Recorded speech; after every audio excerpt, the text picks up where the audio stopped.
Hey guys and dolls, so today I'm going to be doing a demo video for you on Violent Lips, which is a temporary lip tattoo. Okay, so we're going to open up the package and read the instructions.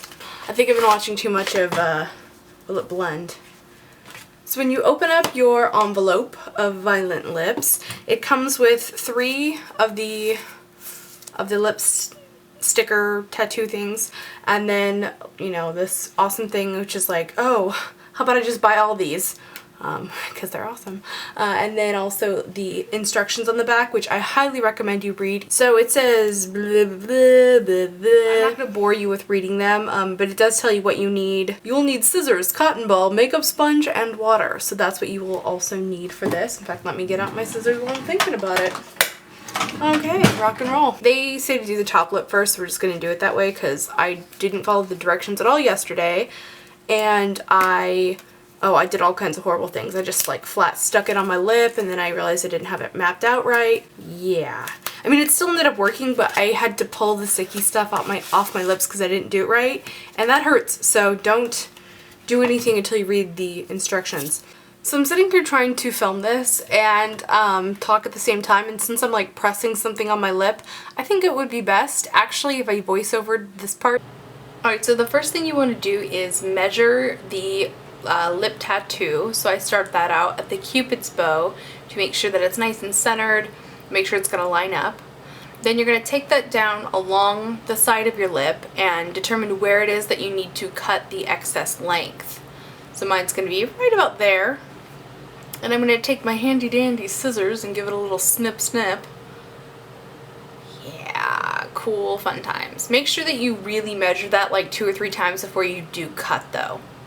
Once you have both sides trimmed down, you now want to trim the width. So place that on your lips and then cut it right where your lip starts to transition to the inside of your lip. So once you are done trimming your temporary lip tattoo, you just want to double check that the size is correct and that everything is kosher and gonna fit on, not be too long.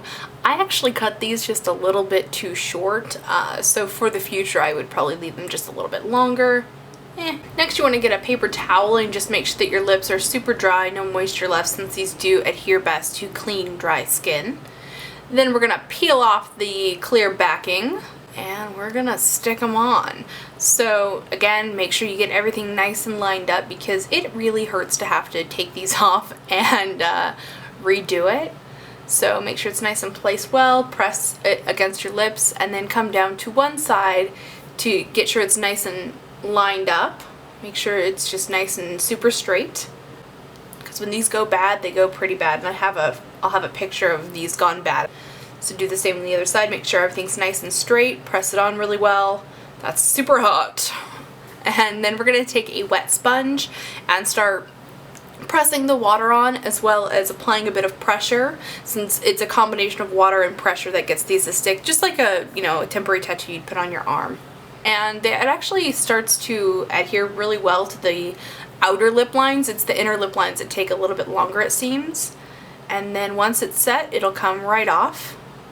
And you'll want to take your finger and press the inner part in. And then I also took my finger and ran it around the outside edge just to make sure that everything was laying down straight. Although you can see in the photographs it is peeling up just a little bit. And then go ahead and repeat all the same steps on the bottom. I actually think that the bottom lip is so much easier to apply. And in fact, I would recommend starting with the bottom simply because it is easier, and so you learn a bit easier through doing that one, whereas the top lip could be a little bit more difficult. That's what the lips look like when they're finished. Unfortunately, then I had a bonehead idea. My lips were a bit dry, so I decided to put some lip gloss on over it, and you'll see in just a minute why that really wasn't the best idea. I hope that you like this demo of the Violent Lips. Definitely check them out. It's a little difficult to perfect, and you might even go through an entire package just figuring out how to use them, but for someone who has a lip scar, and the fact that this gives me a nice clean lip edge that I haven't had since I was 4 years old, it's kind of amazing.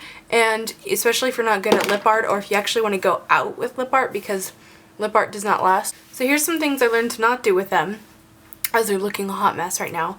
Don't, like when I first got these, I opened them up and didn't read the instructions, and I put them on my lips immediately, like peeled the backing off and stuck them on, and then I realized you're not supposed to do it that way, and I had to peel them off, and it hurt so bad. So don't do that. Do make sure that you measure them properly, you know, that they say measure twice, cut once. Why don't you measure them like 3 times just in case, because it's a really awkward thing to do. Like, here I tried to fix it, it didn't work. I don't recommend stretching out your lips too much to apply them, because I did. I girly stretched my mouth out and it ended up being more material than necessary, so be very careful of that. Be very sure that you're placing it on straight before you go and start setting it with water, because it sets really fast with the water. Do not put gloss over it, because this is coming up now like crazy. And I wore them last night for a good couple hours and it was fine.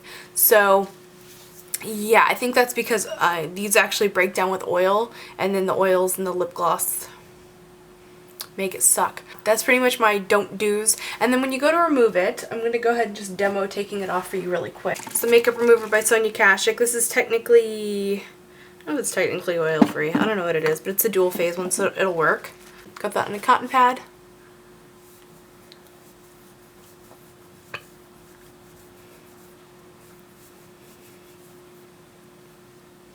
Takes a little work.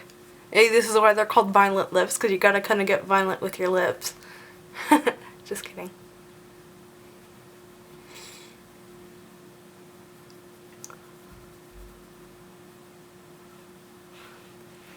And it's off. It only took like, you know, a minute and a half. So, are these fun? Yes. Are they great for special occasions or going out? Yes. Is this something I'm going to do every Saturday night? Hell to the no. It kind of leaves your lips feeling a little battered and abused. So I'm going to go wash my face and put some lip balm on. So hope you guys are having a great day, and I'll see you in my next video. Remember to be vintage or tacky. Just be yourself. Bye.